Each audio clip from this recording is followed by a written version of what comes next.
Недавно столкнулся с такой проблемой. Вот у меня вот Toyota RAV4, 2002 год, двигатель 1, AZF-SE.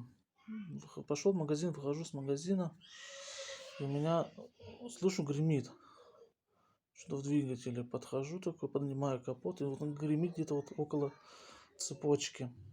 Где вот цепочка находится, вот в том месте. Вот.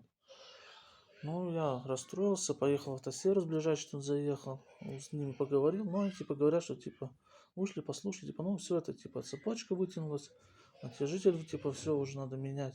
Ну, короче, они там мне насчитали около 15 тысяч. Ну, там плюс фильтр, масло, это все. Ну, я расстроился, еду домой. А потом вспомнил то, что у меня на Жигулях была такая проблема. Тоже загремела цепь. Ну, я там проще обошелся, поменял там сразу масло и фильтр масляный. И как бы раз у меня вся эта проблема ушла. Ну, я решил здесь вот поменять чисто вот на ней. Думаю, поменять только фильтр, так как я менял вот 3000 километров вот назад масло. Поменял фильтр, ну, долил масло, и все, как бы проблема ушла.